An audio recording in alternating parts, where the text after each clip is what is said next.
अस्सलाम वालेकुम दोस्तों, ड्रामा से बहकावे की आने वाली एक साथ बहुत ही दिलचस्प होने वाली हैं। अब जहांगीर को सितारा पे शक होना शुरू हो जाता है।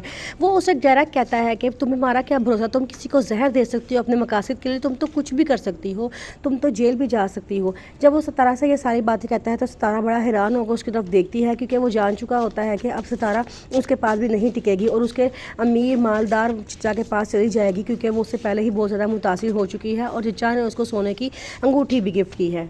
असलम जो सब कुछ लूटने के मूड में है, वो उसके घर वालों को सबस बाग दिखाना शुरू कर देता है। वो उसके मामा के सोने के कंगन बिकवा देता है और उन्हें कहता है कि ये सारे मैंने आपकी दुकान पे इन्वेस्ट कर दिए हैं, अब देखना हम दिन दुगनी रात चौगुनी तरक्की करेंगे। उसकी मामा जो मासूम होती हैं वो उसकी बातों में आ जाती हैं और कहते हैं कि बुरे वक्त में तो हर कोई साथ छोड़ के चला जाता है, लेकिन तुम वाहिद इंसान हो जो हमारे बुरे वक्त में साथ हमारे खड़े हो। वो नहीं जानती कि असलम के इरादे क्या हैं।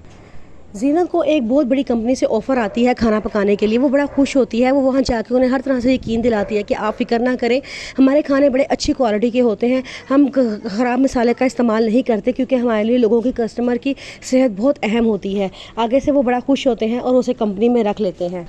अब शुरू हुआ है ज़ुबैर का मकाफ़ात अमल, यानी कि उसके साथ बुरा सलूक होना शुरू हो चुका है। जो कुछ उसने ज़ीरा के साथ किया था वो उसके साथ हुआ है। अब वो दोनों टांगों से माजूर होकर बेड पे बैठ गया है और उसके पास अब कोई चारा नहीं है कि वो बेबसी से सब कुछ देखे। वो अपनी बेटियों को और जीनत को ढूंढ रहा है हर तरफ, ताकि वो उनसे माफ़ी मांग सके और अपने दिल का बोझ हल्का कर सके, लेकिन उसको जीनत और उसकी बेटियाँ कहीं नहीं मिलती। वो बहुत परेशान होता है। वो कहता है कि पता नहीं वो कहाँ चली गई हैं। दूसरी तरफ जीनत का अपने लाइफ स्टाइल को चेंज कर रही होती है। उसकी अपनी बेटियों को वो तमाम ख्वाहिशात और आसाइशें देती है जो उसके बाप के होते हैं उसको नहीं मिल सकती। अब वो पुरसुकून ज़िंदगी गुजार रहे होते हैं।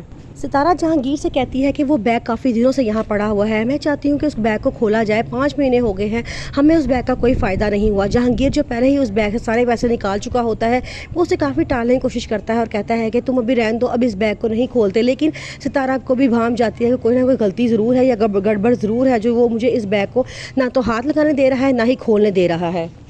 अब सितारा प्लान बनाना शुरू कर देती है कि किस तरह वो अब जहांगीर से छुटकारा पा ले और अब उसके अमीर मालदार चचा के पास चली जाए।